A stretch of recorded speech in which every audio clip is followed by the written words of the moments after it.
At this time, I want to welcome somebody who is actively involved in investing in Jamaica. But I want to mention three quick statistics that I would like us to be aware of.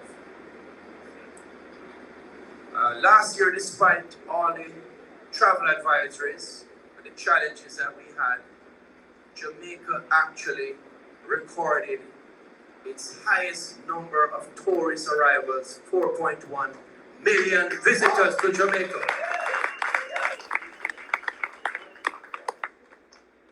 I also want to highlight the fact that in 2012, Jamaica's debt to GDP was at 147%.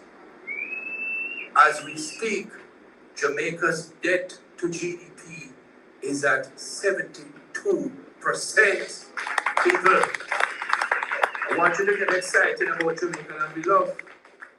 Now, a lot of people speak about, we do have challenges as a country, and we do have challenges with crime. And we want to thank the police forces who continue to work diligently. And whenever we have positives, we must share them. And the homicide rate is down by 80% year over year in Jamaica. So it's moving in the right direction. Let's give it up for our police forces. Guys, that's a thank you clap. Let's give it up for our police forces.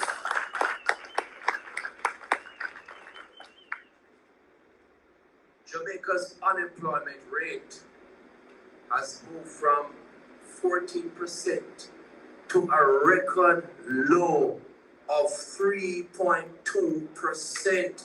Jamaica land, we love you. Hear what I'm telling you, people? Sometimes, when we have a little negative, sometimes people want to just speak on the negative.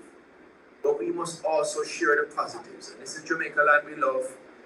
And this is where Jamaicans come together, work hard, and we can all share the great result. One gentleman who is investing and believes practically investing in Jamaica, I'm going to give him a few minutes. He's the CEO of Mahoe Capital, Mr. David Mullings, member of the diaspora, and he will tell you a little bit about his project and why he's so excited about Jamaica. And he's going to tell you about 3 things you should look for when you invest in a country, right? Welcome, Mr. David Mullings. Thank you very much, CG. First of all, I need to say thank you to the Jamaica Stock Exchange team, and especially Dr. Marlene Street for coming all the way to from Jamaica to Florida and to teach us more about what's happening down there. I don't think any of us pay attention to what's happening in Jamaica. How many of us know in 2019, end of 2019, what was the best performing stock exchange in the whole world? This one. Anybody know what was number 2? Vietnam. Anybody know what was number 3? The United States. Jamaica was number 1. Vietnam was number 2. The United States was number 3. So if you're not investing at home, you are missing out on all of that. That performance has not continued. What it means is that now is the best time to buy. Everything that is great is on sale, is what I like to tell everybody. It's on sale. Jamaican companies are on sale today. So the CG asked me to say a few words, and he was teasing me about talking about 3 things you should look for if you want to invest in a country, a region, or an industry. And this is what I've been taught by Michael Leachin, who is our main advisor for Mahoe Capital. So 3 things you look for. Number 1, you want to look for where perception is different from reality. So that's number 1. Number 2, you want to look for places where there's a lack of equity capital flowing in, into the region, into the industry, into that country. And then lastly, you want to look for inefficiencies being present. You cannot make money in a perfectly efficient market. You need some inefficiencies. But we need there to be some interest in increasing efficiency. It can't stay inefficient. Right? We're not going to invest in a country that's going to stay inefficient. So let's think about it. 3 things. Number 1, lack of equity. Well, that's number 2. Number 1, perception is different from reality. So when Michael Leachin was trying to talk about get against CB, Financial Group, the largest financial group in the Caribbean. He wanted to cross-list it here in the United States on the New York Stock Exchange. And he did 60 roadshows in less than 30 days. US, Canada, UK. Every time you go to somebody, you know what they tell them in the roadshow? Great house, bad neighborhood. They felt that Jamaica at that time was a bad neighborhood because we were having a fiscal problem. Right? Jamaica couldn't even borrow money on the international markets. So we had a problem. So they thought, great house, but bad neighborhood. Most of us know that it actually doesn't matter which house you buy in the neighborhood, as long as it's a good neighborhood you buy. So they were worried about the neighborhood. So when the CG tells you those stats, there's an even more important stat I want to leave with you guys when we talk about perception being different from reality. Perception is that it's not a good time to invest in the Caribbean. That they're scamming them T4 money, all these things they come up with. We know there are people that are investing down there making money. Right? There are people making money right now investing in Jamaica and the Caribbean. So the perception must be different from reality. We perceive that it's risky. Reality is that real money is being made down there. So last year, October, Jamaica issued debt in Jamaican dollars to foreign investors for the first time in history. Jamaican dollar denominated debt was sold to foreign investors. So you are here worried about why the dollar will move. They're buying our debt in Jamaican dollars. So clearly not too worried about where the currency is going. It's been fairly stable over the last 10 years. So that's number one. But guess what? That same October, Moody's then upgrades Jamaica's rating. It upgrades Jamaica.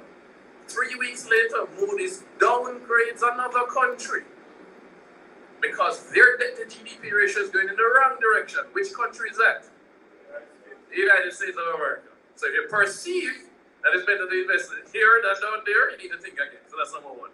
Number two, we're talking about lack of equity capital flowing into the region. All of us think that China lending all this money to Jamaica. Right? China is actually not our number one debtor. We need to be very careful about when we spread misinformation on one side. Is the US, Canada, UK our largest debtors, not China. But yes, China is lending money into Jamaica. Dubai is lending money. Saudi Arabia is lending money. That's debt capital. We need equity capital, own shares of really good businesses. There's one company right now, I just drank their fruit punch. This company did $1.6 billion in revenue. It's headquartered in Jamaica. It's in 55 countries. And they can only buy their stock in Jamaica, Barbados, and Trinidad. What is the name of that company?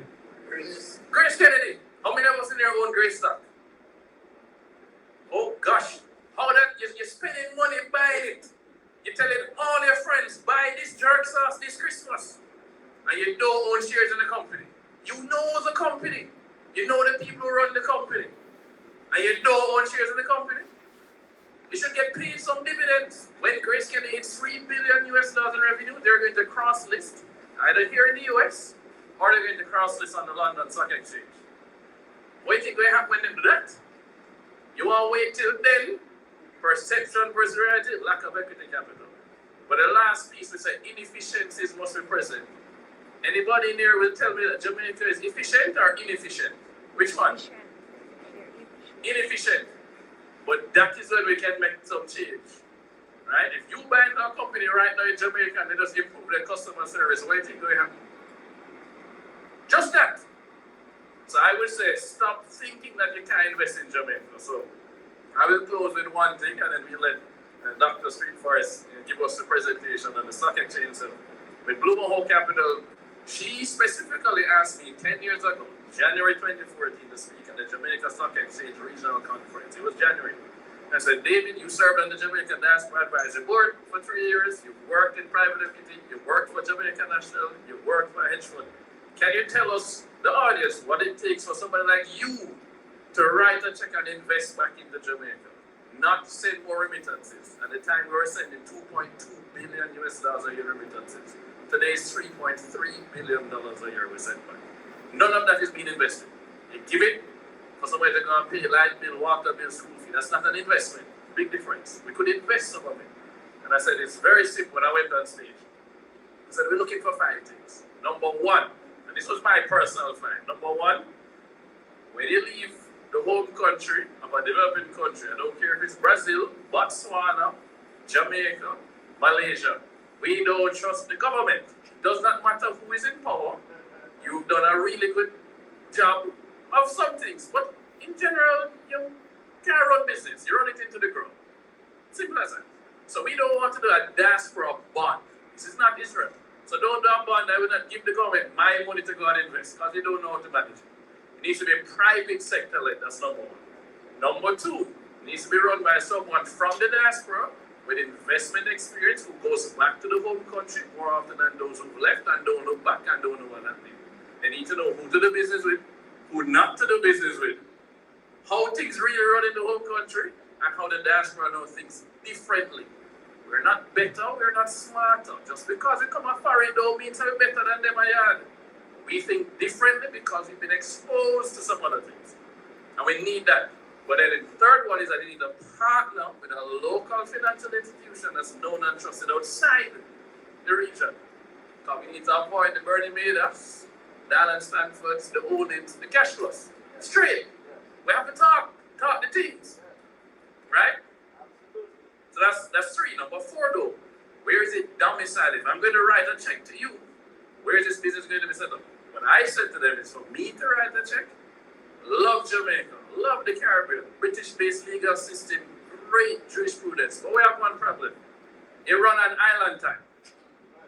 CP time, Caribbean people time. It don't work. If I sue you in court, I should not wait 10 years to get a resolution. I shouldn't wait 5 years just to get the investigation started. So we need efficient court systems that need to be domiciled in the US, Canada, or the UK. Straight. That's four. And then number five, finally, it needs to be something that the person with $100 can invest in, not just $100,000. We come abroad and we feel like we're rich when we're converted back to Jamaica. But we're not rich here. And we have to try to explain that to the family. We are not accredited investors, so it can't be a private equity fund, it can't be a hedge fund, it can't be a venture capital fund. It has to be an exchange-traded fund, a mutual fund, or an investment holding company like what Warren Buffett has. The mutual fund and the ETF cannot be launched. There's a regulatory problem. It cannot be launched by anybody in the United States. So we went to create a Berkshire Hathaway, Warren Buffett style holding company investing in public and private companies in the Caribbean, mainly Jamaica. So we own shares in 20 publicly traded companies listed on the Jamaica Stock Exchange right now. We will take board seats with some of them next year. And as of this year, back in May 8th, we became the first US-based company to ever get qualification by the SEC to raise money from regular people, the average person. We can advertise to them, generally solicit, to invest in the Caribbean. So we did that as of May 8th, and we're excited to give people a way to invest back in the Caribbean. And it's $500 minimum, regulated, audited, transparent, and it's going to be listed on NASDAQ early next year. We look forward to working very closely with Dr. Streetforce and our team because Jamaica deserves our investment. That's what we say, Jamaica deserves our investment. So thank you, CG, for time. Big up Jamaica. And Merry Christmas, everybody. Thank you very much. My good friend, Mr. David Mullings, and keep up doing what you're doing. Want to appreciate your work. Give it up for David Mullings.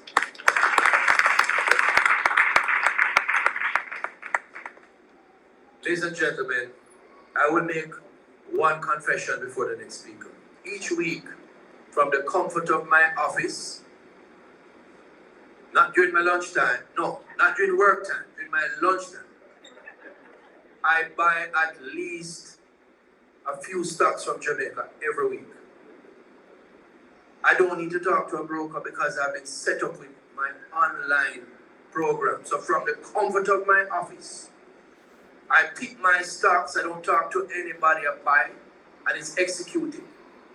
So don't we hear the word inefficient? There are lots of efficiencies that people here are not aware of. And the Jamaica stock market is on the move.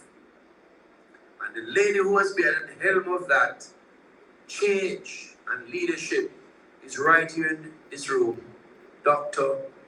Marlene Streetforce. I want to give a big round of applause to her.